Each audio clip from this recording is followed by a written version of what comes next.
Okay, magandang umaga sa lahat. Good morning to everyone. This is Justin, Talk News PH. At good morning din sa ating mga manonood or nakikinig lang sa ibang bansa. Salamat sa pagdalo ninyo dito sa Justin, Talk News PH. Ngayong umaga na to, meron tayong pag-usapang issue. This is a controversial issue din kasi they're talking about controversies, kaya controversial. So bago tayo magsimula, gusto ko lang ilambing ng konti, paki-press like, share, and then if you are new to this channel, paki-subscribe sa Justin Talk News PH.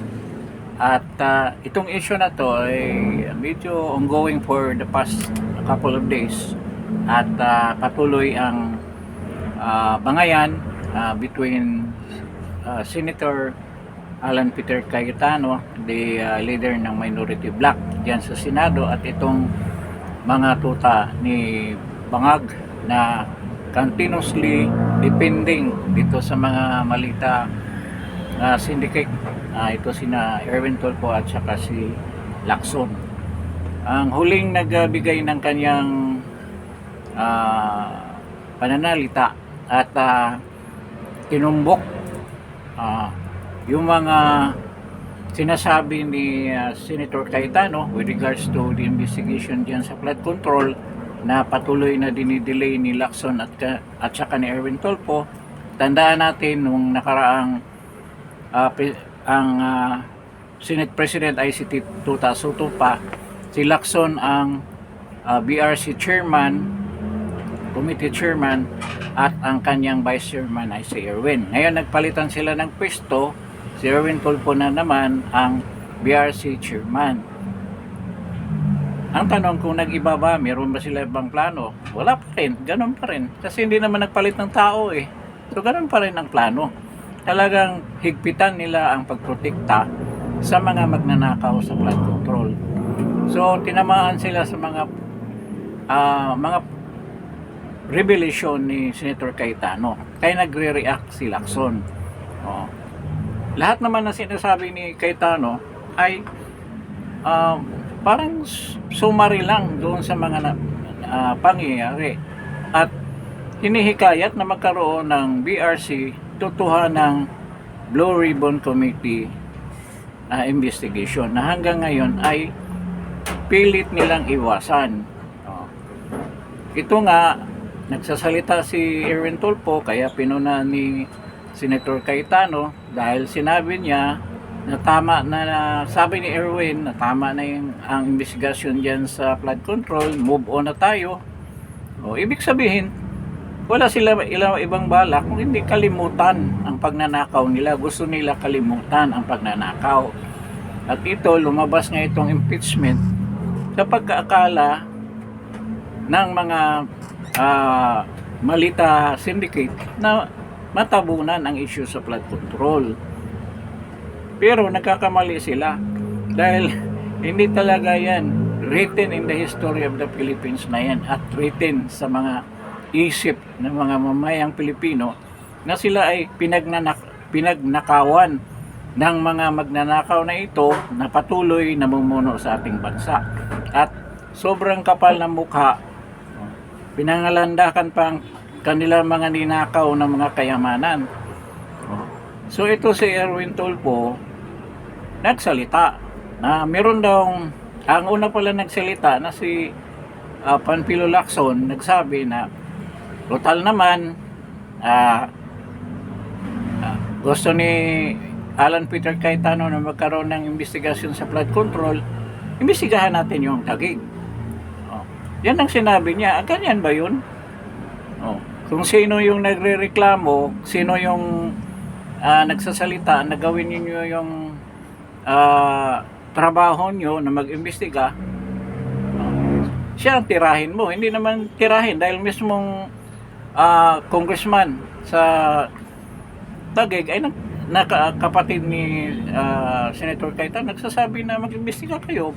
Mismo si Senator Alan Peter Cayetano nagsalita na matagal na namin binabantayan ang flood control namin dyan sa Taguig. At kung may malaman kami, kami ang unang pupuna niyan at pigilan namin yan kung anong ginawang kabalastugan. Kaya yung pananalita na yun ni Senator Cayetano ay challenge sa inyo. Isipin ninyo, si Chavit naggustong nagpahayag na, nagpapakita ng mga video tungkol sa sobrang ghost project sa distrito ni Sandro Marcos.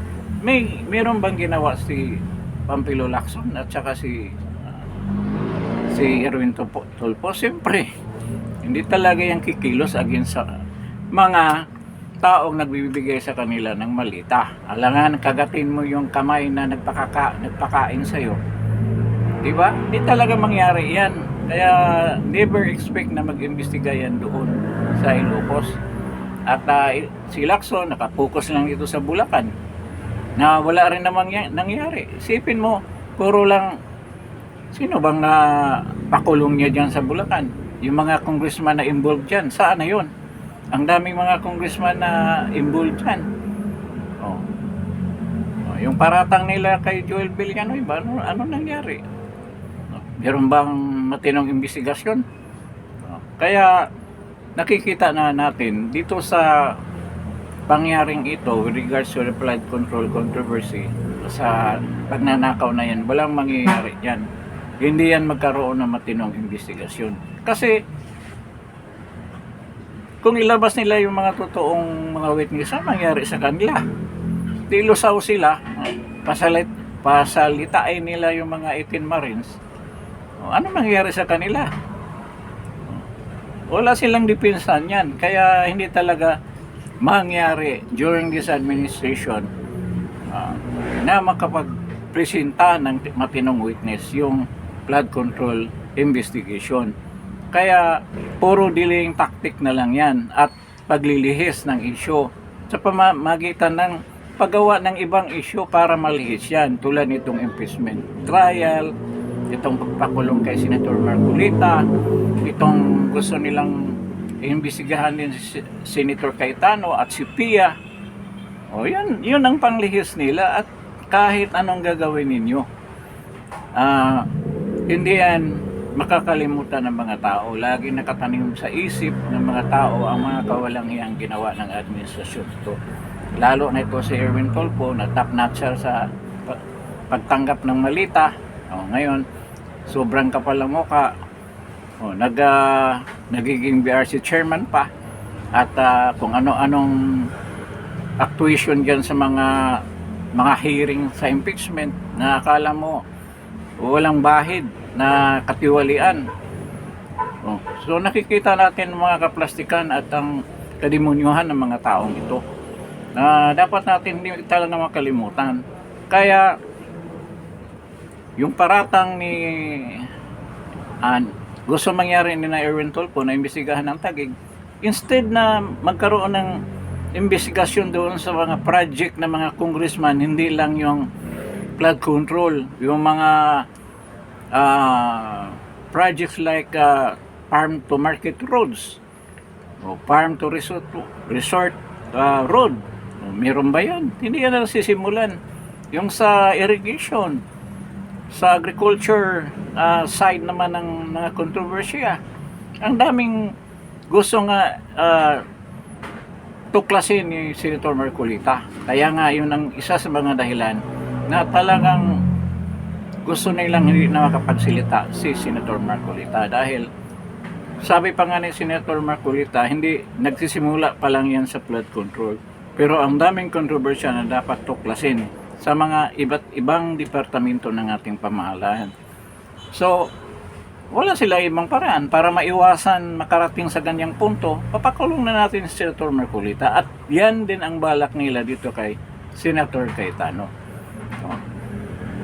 At yan nakatago sa kanilang intensyon at ang kanilang hangarin na talagang ma-convict si BP Inday Sara.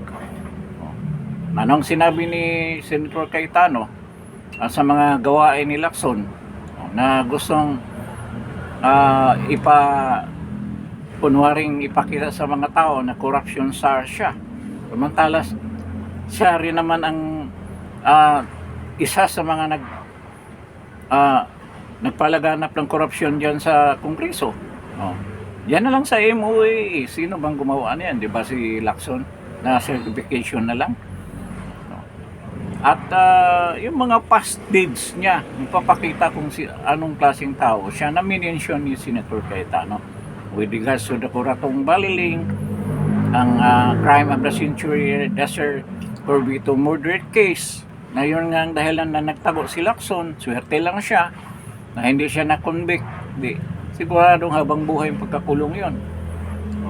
Ngayon, hindi niya bumalik pa siya pagka senador kasi may offer pala na napakalaking halaga. At doon sa pananalita ni Senator Cayetano, may pahiwatig siya sa simento. Na yun ang negosyo ni Lacson at ang kanyang pamilya, na noon kapanahonan ni President Duterte, may charge sa kanila na yung anak niya ay nag-commit ng technical smuggling yan sa simento dahil hindi nagbabayad ng VAT, tamang payment ng VAT, at nagkaroon pa ng sariling competition yan si Lacson. So ganyan ang totoong mukha ni Lacson na pilit niyang tinago, pero ngayon sabi ng iba okay na sana si Lacson, okay sana dahil against corruption, pero pangtakip lang niya yun. Ngayon nabunyag na tuloy dahil bumalik siya sa Senado sa hangarin niya na nung una tatakbong presidente. Hindi talaga mananalo yan ganyang klaseng tao dahil alam ng mga tao noon, yung mga medyo may edad na tulad natin, kung anong ginagawa niyan. Yung mga bata kaya niyang lukuhin. Ba, ganun yun. Ngayon, itong kinulong mga senador, balik kay Erwin Tulfo muna tayo. Okay. Tingnan mo si Erwin Tulfo, anong mga alibay niya? Walang session hall. Sabi ni, para doon pagdausan ng Blue Ribbon session o investigation, sabi ni Senator Cayetano, ang dami namang mga kwarto dyan at pwede naman tayo mag-imbestiga ng Thursday at Friday dahil wala namang session yung impeachment trial court, or sa umaga dahil 2 o'clock man nagsisimula yung impeachment trial hearing, investigation or hearing. So may oras kung talagang desire mo talaga na magkaroon ng matinong investigation na hindi mangyayari dahil lahat nga ito drama. Ano bang ginawa ni Lacson nung nagiging Senate President si Senator Cayetano? Sinabi niya may threat daw, threat sa mga Marines, kaya i-lockdown natin yung Senado para hindi lang makapag-hearing ng investigation dito sa flood control.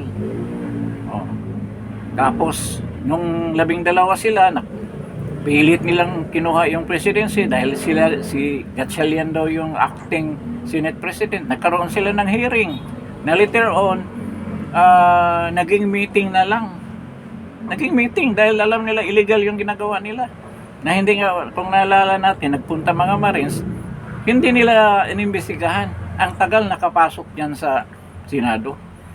Para hindi talaga makapag-investigation, anong ginawa? Linakdown yung Senado dahil may threat daw. Nakita mo? Tapos, nung maging 30 na sila, dahil nagbaliktaran na si Escudero at saka si Joel Villanueva, di ang nangyari, wala nang threat. Kita mo si Lacson, hindi mo alam, lahat na ginagawa nyo ay kitang-kita na ilantad sa mamamayan. Kaya wag kayong mag-isip na mapaniwala niyo yung kaumbayan. Kaya nakikita niyo, unti-unti kayong lumubog kayo sa pag-iisip ng mga tao.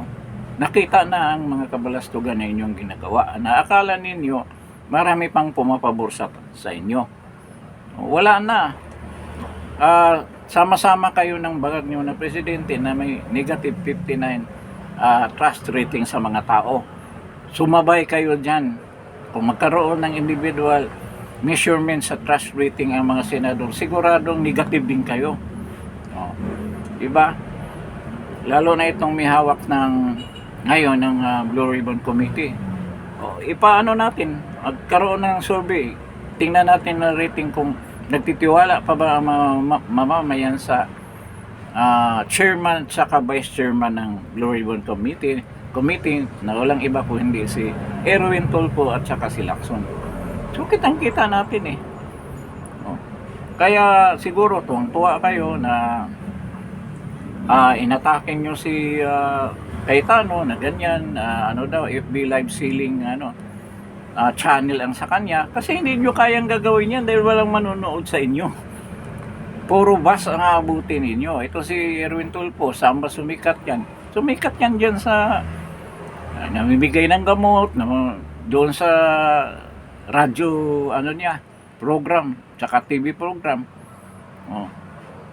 Namimigay ng nagpapayo sa mga mga merong problema na mga mamamayan natin. Naniniwala yung ibang mga tao na lumapit sa kanila. Pero nang kalaunan, lumabas na yung party list kung saan siya ang nagrepresent noon, sobra ang ginawang pagnanakaw sa bayan. At tingnan mo yung siyak, kasama niya yun na sa party list. Dapat imbestigahan yun na siguradong ma-involvement si Erwin Tulfo dahil party list niya yan pananagutan niya yung pera na nawala. Niyap, hindi dapat siya maghugas ng kamay. So nakikita natin dyan pa lang, isa sa mga kinagalit ni Erwin Tulfo itong pag-question sa kanyang salin. Bakit ganyan ang biglang pagtaas? 400 million. At sinabi niya, nakuha daw niya yan sa pagiging broadcaster. Sabi ni Jason sa akin, wala naman, ang tagal ko na sa prime time pa nga na mga programa dyan sa TV. Wala akong narinig na broadcaster o media man na ganyang kalaki ang kinikita, ganyang kalaki ang net worth, pagtalon na net worth sa isang taon. So saan galing yung pera? Wala ka namang matinding negosyo. Siguradong sa malita galing yan, tulad din sa nangyari kay Lacson. So ganyan ang katotohanan dyan. At ito linantad ni Senator Cayetano, kaya nanggalaiti sa galit itong mga to. Pero alam na natin lahat ng mga kabalastugan talagang gagawin yan para makakuha lang ng malaking pera dyan sa kabanang bayan. At ito, kaya nga kumampi sila kay Bongbong para kumuha ng share dyan sa malita. At hindi sila nabigo. Pero ang lahat naman ay may katapusan. Hindi naman laging nasa taas kayo. Darating ang oras, ang panahon na magdusa din kayo sa mga ginawa ninyo. Lalo na ngayon na ang mga tao gising na, very concerned kung anong pangyayari sa ating bansa. Tulad nitong pagnanakaw na ito na historical pangyayari dahil trilyonis ang ninakaw. Wala pa nangyari niyan sa iwan ko lang sa ibang bansa kung merong ganyan, pero sa history ng Pilipinas hindi na yan mabubura. Nakasulat na yan sa mga pages of our history at nakatala yung mga pangalan ninyo, Lacson, ito si Tulfo na nga, yung sila Tuta Soto, kung sino pa yung mga congressman, nakasulat na yan. At kung balikan yan sa history, makikita kung anong ginawa ninyo. Ngayon, itong pagkakulungan ni Senator Marcolita, Senator Jinggoy, at saka si Mike Defensor, ito, gusto pa nila makulong din ito si Senator Cayetano. Kaya pinaimbestigahan ni Matibag yung flood control itong Southeast Asian Games. At in-exclude nila si Dixon. Si Dixon naman nag-implement ng mga infrastructure projects. Bakit ganon? Dahil tapos na daw na imbestigahan ng ombudsman. Na-imbestigahan ng ombudsman, kulang ang mga ebidensya na sinubmit. Kaya meron pang magsampa ng kaso sa kanya para maipatuloy yung kaso niya sa ombudsman. Dapat naman siya talaga ang mananagot dyan. Dahil siya ang head ng infra committee dyan sa Southeast Asian Games. Ngayon, itong kaso ni Alan Peter Cayetano, talagang panggipit lang yan. At hanapan siya ng paraan itong matibag na tuta rin ni Marcos. Tuta ni Marcos, kaya hanapan siya ng butas ngayon para makulong din. Pero alam ba ninyo, nung kapanahonan ng Marcos Sr., ang daming nakakulong na mga senador. At paglabas nila, naging parang mga national hero na sila nung paglabas. Isa sa pinakamaraming beses na kulong ito si Ninoy Pimentel, ang tatay ni Coco Pimentel, na hindi naman sa masamang pangyayari, sa twist of luck sabihin natin, hindi naman sumunod sa kanyang yapak itong anak na si Coco Pimentel. Ibang pinagagawa ni Coco Pimentel, hindi katulad ng tatay niya na talagang makabayan. Yun ang totoong makabayan, yung nagtatag ng PDP. PDP, wala pa yung laban. Partido Demokratikong Pilipino. Wala pa yung, hindi pa nakaatat sa PDP laban, wala pang laban. PDP pa lang. Ilang beses yan kinulong ni Marcos. Kalabas, kulong na naman. Kalabas, kulong na naman. Kaya kung para sa akin itong ginawa nila kay Jinggoy at kay Marcolita, lalong magpasikat sa kanila. Lalong maraming mga suporta ang makukuha nila sa mamayang Pilipino. Dahil nagpapakita ito ng patriotismo, nasyonalismo. Sampul na lang si Ninoy Aquino. Ano bang, kung titingnan mo yung record ni Ninoy Aquino sa Senado, nung senador pa siya, wala namang nakakagulat na mga achievements ni Ninoy, except for mga revelation tulad nung Jabida Massacre, yung nangyari sa Sabah. Yun ang mga prominente niyang mga expose. Kaya kinulong siya. Nung pagkakulong niya, diyan siya sumikat ng gusto. Magaling din siya magsalita. Para sa akin, kung magaling si Marcos, mas empathic magsalita si Ninoy Aquino.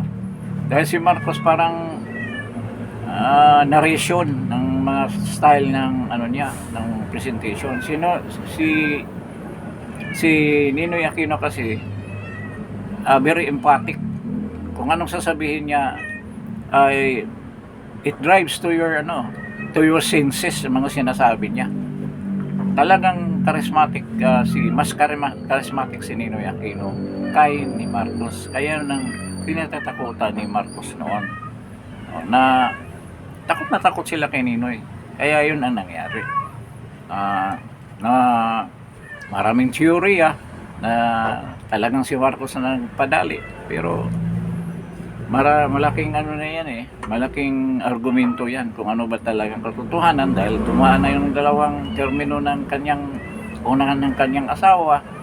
Wala namang klarong explanation kung ano bang nangyari talaga, anong katotohanan, kung si Galman ba talaga ang pumatay o paano. Nakulong yung tatlong ba yun, sundalo ba yun, nagmaril sa kanya sa hagdanan pa lang, pero namatay na yata lahat.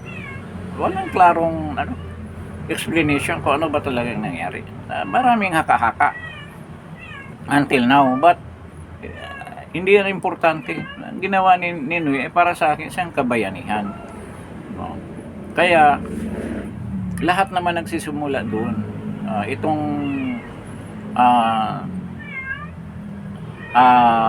mga pangyayari sa ating bansa nagsisimula nung pagkamatay ni Ninoy, sa katotohanan na lang. Kaso nga lang, pagdating sa kanyang asawa na si Cory, alam mo naman, pinagsamantalahan dahil hindi naman talaga politiko si Cory. Maraming gumamit sa kanya. Kaya nagkahiwalay-hiwalay yung sinasabi niyong dilawan, may mga rimnuts. Pero yung iba dyan, hindi ko man nakikita nung kapanahonan ng struggle talaga against the Marcoses. Hindi yan nakasama diyan sa mga rally sa Mindula. Kapanahonan na Tanyada.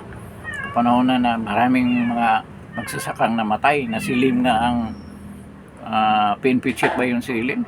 Or chief of police ng Manila. Parang PNP chief. Silim. Kaya ang daming namatay noon. So, ganyan katindi. Ang kilusan noon talagang malakas. Kaya sa totoo lang, kahit anong sabihin ng iba, kasi ngayon iba na ang lakad ng ng makakaliwa ngayon. Ng mga CPP, NPND. Negosyo na talaga. Ngayon, noon hindi. Talagang ideolohiya ang hinahawakan ng karamihan ng mga yun. Ang iba nga, sila nilutayag, talagang tinudas din, si Natabara, si Quintanar.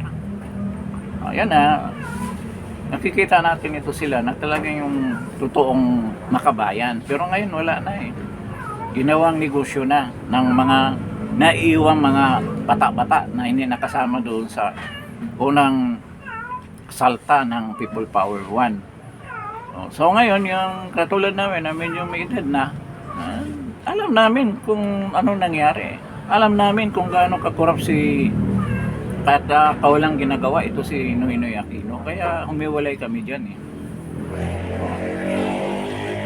Kaya ang pagdating ni President Duterte, yun ang talagang kinapitan namin na ito yung tamang presidente. At until now, ito si Vice President Sara, na kahit na hindi magkapareho ang kanilang mga diskarte sa panggobyerno, pero ang importante yung walang katiwalian na ginagawa, walang pagnanakaw at walang intention kung hindi ng pagserbisyo sa bayan na nakikita natin kay BP Inday Sara at kay President Duterte. Yan ang ideal. Kaya hanggang ngayon nandito pa rin tayo lumalaban. So itong mga ginawa ni Erwin at saka ni Pampilo Lacson, purely defensive lang yan. Defensive yan dahil tinamaan na sila ng husto Kung titingnan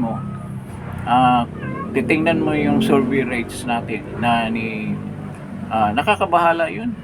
At yan ang kanilang gustong sawatain.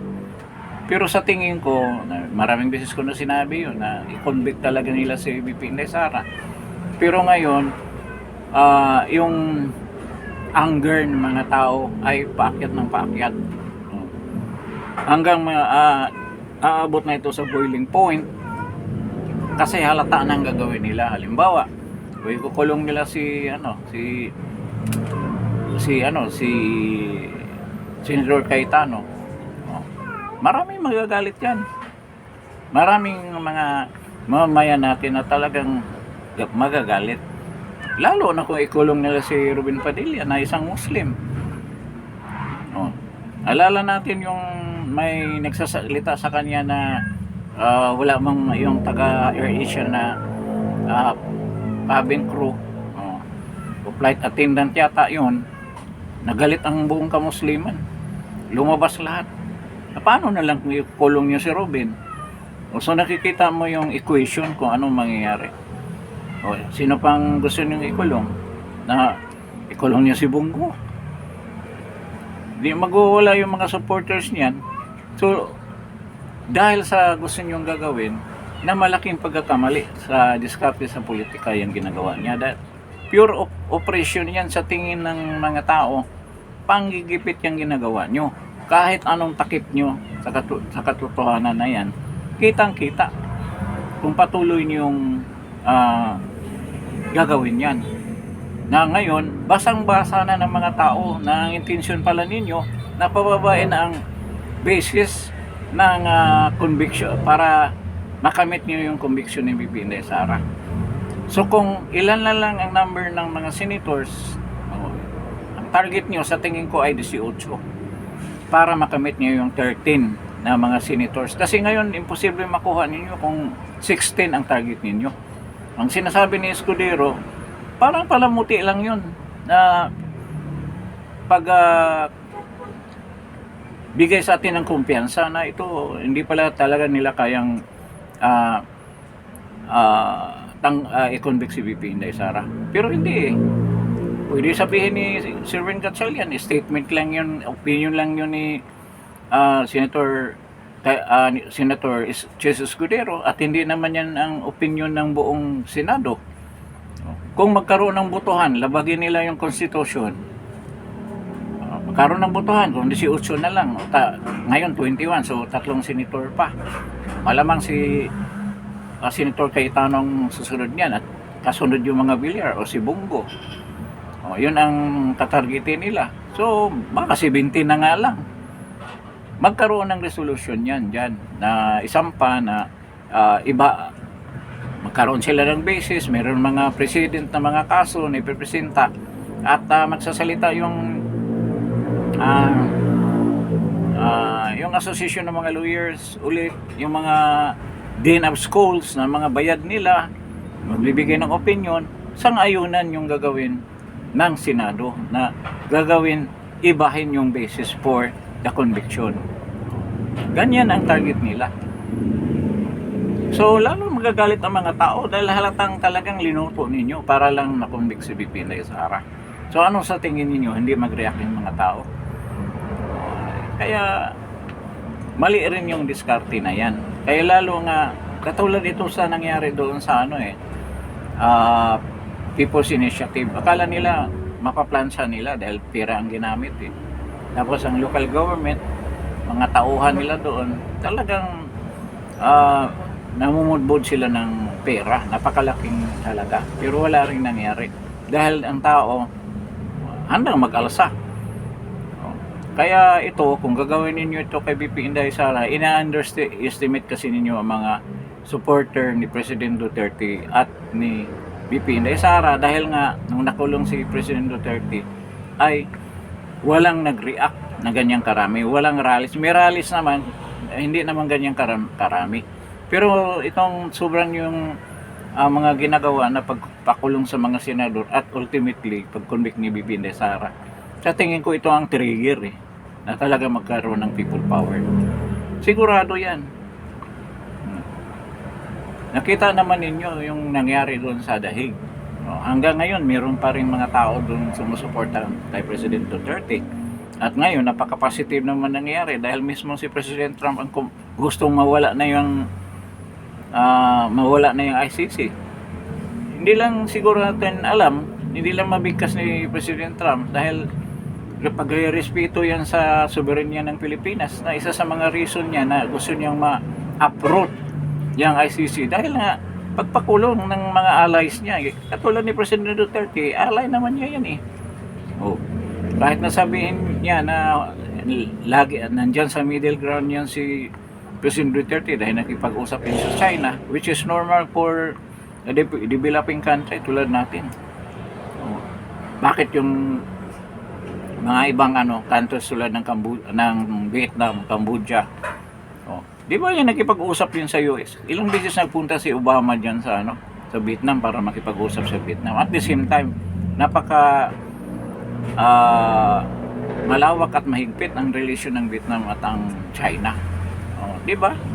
Para makuha natin ng tamang development ng bansa natin at maging progresibo tayo tulad ng ating mga kapitbahay dito sa Asia na naiiwanan na tayo dahil sa maling paniniwala.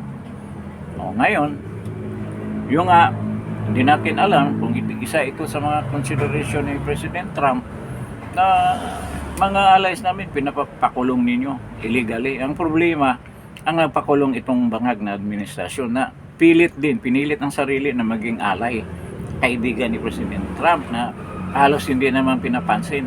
Pupunta ng Washington, iwan ko kung humarap sa kanya si President Trump. Di ba? Iniiwasan nga siya sa mga epic conferences. At iwan ko si J.D. Vance pang humarap o si Marco Rubio lang. Parang si Marco Rubio lang. At saka walang presidential activity talaga na magsasalubong sa kanya.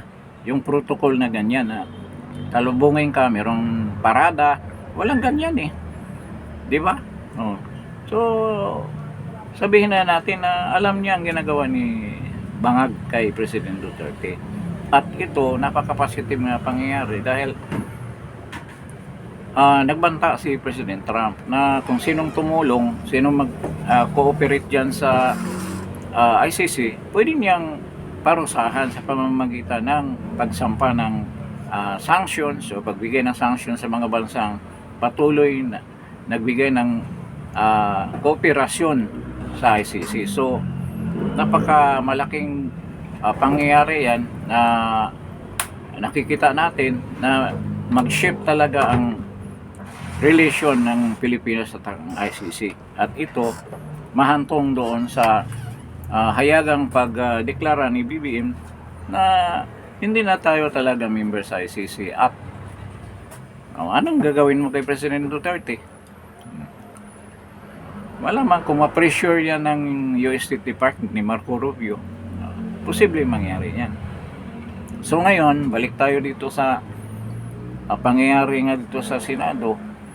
Hindi ako maniwala na si Erwin Tulfo ay mag-conduct ng Blue Ribbon Committee sa flood control. Investigation sa flood control. Hindi yan gagawin. Hindi nila gagawin yan. Kasi nakita na natin sa statement niya. Sinong witness? So, tinakpan na niya kanyang mata doon sa mga ibang witness. Sa daming mga witness, yung itinwarin, si Pangandaman, si Adrian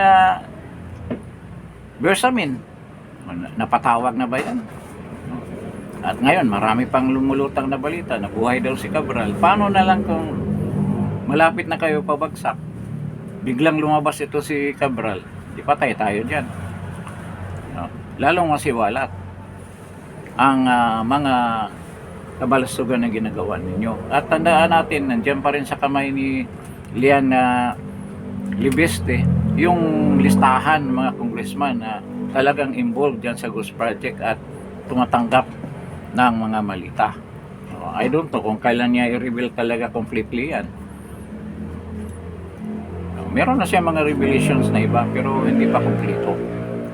So ngayon, itong balik tayo dito sa impeachment trial ni VP Inday Sara. Medyo halu-haluin na lang natin to. Yung ang intention nila na bababa to 18 senators para yun ang basihan para basihan doon sa pag-convict kay VP Inday Sara. Ang tanong, hindi kaya magwala ang mga tao niyan? Mga supporters ni VP Inday Sara na binaliwala ninyo? Baka ito nga mag-trigger dyan sa kaguluhan. At kung gagawin nyo ni Inday Sara, i-convict yan, mapipilitan si VP Inday Sara na lalabas kasi hindi na siya Vice President eh. Wala na siyang interest na yung lagi niyang pinuprotektahan na mataas ang delikadesa ni VP Inday Sara. Ayaw niya mamuno yan sa mga aksyon laban kay Bangag dahil alam naman natin na siguradong sampahan din siya ng kaso. Huhulihin din siya, ikukulong din. Pero marami mga leader na kinulong at lalong lumakas ang kanilang suporta na nakuha sa mga taong bayan. Yung sa Myanmar, yung babaeng presidente, di ba ilang taon yun nakakulong, pero lumabas, naging presidente ulit. Pero ngayon pinaratangan na may corruption, nakulong din ulit. Di ba? Ang dami, si Mahatma Gandhi, yung sa South Africa. Yung mga tao na yan na talagang lumaban ng gusto. Pero ayaw naman natin mangyari kay VP Inday Sara yan dahil kaya pa naman nating labanan yan sa ibang paraan. Pero kung yan ang gagawin nila, ang mga supporters papipilitan na lumabas at talagang ito ang magti-trigger ng people power. Sigurado yan. Kung yung last hope ng mga tao na maalis sa ganitong kumunoy ay aalisin pa ng administrasyon na to, malamang kinulong na nga nila si President Duterte at gusto pa nilang walain sa equation si VP Inday Sara para kung magkaroon ng eleksyon, dalawang target nila or magkaroon ng Constituent Assembly, wala na si VP Inday Sara. Ganon ang mangyari dyan. Isa rin sa mga sa tingin ko, kung magkaroon man talaga ng change ang form of government to parliamentary, hindi rin sila nakakasigurado kung nandiyan pa yung mga Duterte. Pwede magkaroon ng partido dyan. I don't know kung baka multi-party na naman ulit yung parliamentary form, maraming partido, hindi katulad ng ibang bansa na 2 partido lang. Kung magkaroon ng partido yung mga Duterte, huwag mong sabihin na hindi sasama ang ibang mga parliamentarians dyan, mga assemblyman, sasama kay kung sino man ang pwede si BP Sara, kung pwede pa siyang tumakbo, si Basti Duterte na mag-head sa isang partido dyan sa parliament. So mangyari niyan, yung kung wala ng malita, hindi na maglalabas ng malita yan kasi hindi na nila mahawakan yung pamahalaan by that time. Magkakaroon ng shift dyan kung magsishift din yung form of government, magkaroon ng ibang sistema. So ang mangyari talaga, delikado din sila kung mag-parliamentary kasi magkaroon din ng faction ang mga Duterte dyan at hawak na nila yung napakalaking suporta. Nakikita natin sa mga number, sa mga ratings dyan sa Visayas, Mindanao at even part ng NCR, napakalaki ng suporta sa kanila na malamang maraming kakampi din sa kanilang mga assemblyman. So mahati din yung suporta kay Bangag. So ganyan ang tinitingnan din ng mga posibleng mangyayari diyan kung mag-shift to another form of government which is parliamentary. Kung gagawin niya yung ginawa ng tatay niya, pero martial law yun hindi rin magtatagal yan. May emergency ng other party na kakalaban sa administrasyon. So ganyan ang nakita natin the future mangyayari. At kung pilitin talaga nilang i-convict si BP Sara, precarious yan situation para sa kanila at para sa ating bansa.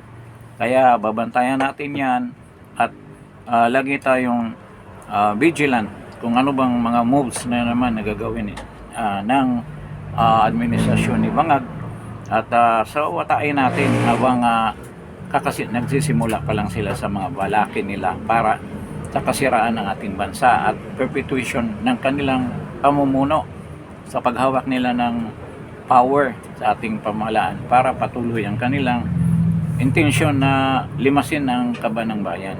At ngayon nga 2027 meron na naman daw flood control. Hindi pa nga nagkaroon ng resolution itong mga pagnanakaw sa 23, 24, 25. Meron na naman kasama budget para sa flood control. At of course, merong budget sa ayuda. Kasi yun ang gusto nila mangyari. Na mamimigay na ng ayuda para ang mga tao ma-shift ang allegiance ng mga tao sa tingin nila dito kay BBM. Ginawa na ninyo yun nung bago mag-eleksyon, ang daming ayuda nyo, kaso pinipili niyo yung binibigyan ninyo. Ginagamit niyo sa politika. Hindi katulad ng pandemic na lahat talaga na eligible na makakuha ng ayuda ay nakatanggap. At sigurado ay yan kung idadaan yan sa LGU, mga barangay kapitan, katkungan yan. Kung 10,000 yan, baka 1.5 na lang makarating sa recipient talaga na eligible na makatanggap. Ganyan na naman ang mangyari niyan. Parang katulad sa itong nangyari sa mga vloggers na bayaran dyan kay Bongbong. Ito sina Mima Alicia. Ngayon lumabas na katkungan din. Yung namumuno sa kanila, malaking nakuha.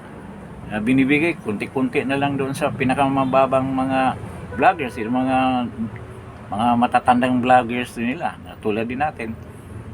Wala palang barayal na natatanggap. Pero kung tayo maprinsipyo kang tao, hindi ka na nagantay ng bayad. Dito sa mga vlogger ng DDS, wala namang bayad dito. Sakripisyo nga Lalo na yung mga hindi pa monetize, tulad ko. Maliit na channel lang, paano mo suportahan ang sarili mo? Talagang sakripisyo yan dahil nga minamahal natin ang ating bansa. Hindi naman kailangan tayong bayaran para ipapakita yan. Pakipahayag natin ang ating damdamin at patuloy nating iangat yung mga totoong prinsipyo na magprotekta sa ating karapatan magsalita at ang ating freedom at democracy sa ating bansa. Huwag nating hayaan masadlak tayo sa diktadorya tulad ng nangyari ni Marcos Sr. na matindi.